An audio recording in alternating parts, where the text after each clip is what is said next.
সেই তরতাজা শাক। টাটকাই কেন শাক।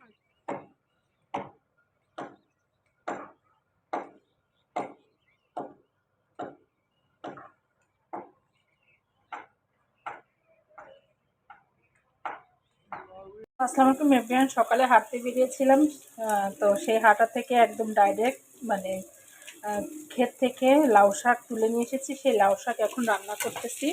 অলরেডি দেখুন আমি রান্না বসিয়ে দিয়েছি। সাথে লাউ শাককে দিয়ে এই যেখানে চিংড়ি মাছ রেখেছি, চিংড়ি মাছ দিয়ে লাউ শাক রান্না করতেছি। খুবই মজাদার একটা খাবার হবে আজকে দুপুরে, লাউ শাক চিংড়ি দিয়ে রান্না।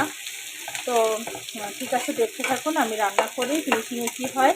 সকালবেলা রান্নার কমিউনিটিতে হাঁটতে যেয়ে আমরা টাটকা টাটকা শাক সবজি অনেক কিছু মজা করি, অনেক কিছু করি, তার কিছু কিছু চিত্র আপনাদের সামনে তুলে ধরি।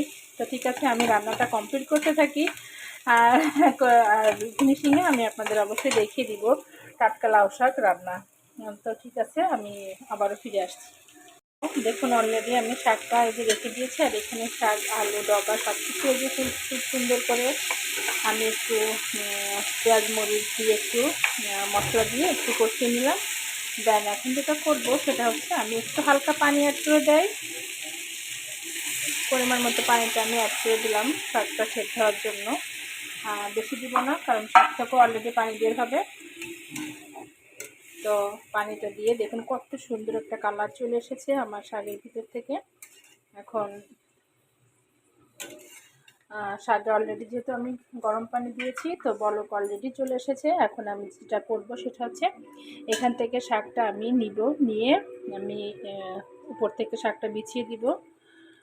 তো গাছের টাটকা শাক পেড়ে এনে খাওয়ার মজাই অন্যরকম, একদম অর্গানিক শাক। তো সকালবেলা খুব সুন্দর একটা ওয়েদার, সকালের হাঁটার কাজ, রান্নার জন্য সবজি টাটকা ক্ষেত থেকে নিয়ে আসা।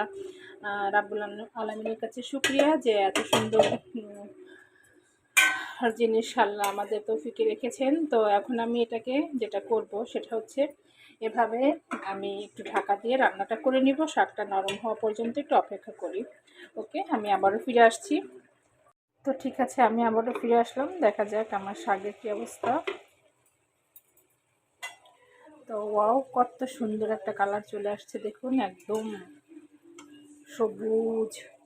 আর একটা আলু দিয়েছে, আলুর কালারটাও ইয়েলো, মানে সবুজ আর হলুদের কম্বিনেশনটাও দারুণ। সাথে রেড কালারের কাঁচামরিচ, মানে লাল সবুজ হলুদের দারুণ একটা কম্বিনেশন।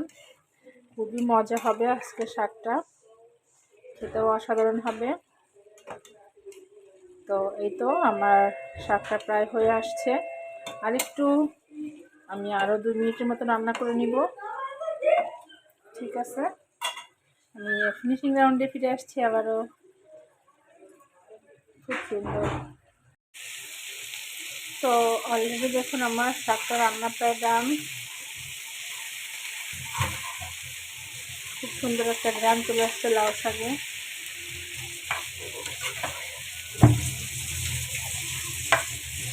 তো ঠিক আছে, আমি এখন পাক করে ফেলবো। তো এই তো অলরেডি দেখুন আমার লাউ শাক রান্না ডান। চিংড়ি দিয়ে লাউ শাকটা আমি রান্না করে ফেলেছি, একটু মাখা মাখা করে ফেলেছি, বাগার দিয়ে করেছি। তো এই তো আজকে গাছ থেকে পেড়ে এনে টাটকা লাউ শাক রান্না করে ফেললাম। সব কিছু দেখিয়ে দিলাম, অর্গানিকভাবে রান্না, সব কিছু গাছ থেকে তোলা। তো কেমন হলো অবশ্যই জানাবেন। ওকে, আল্লাহ হাফেজ, সবাই ভালো থাকবেন।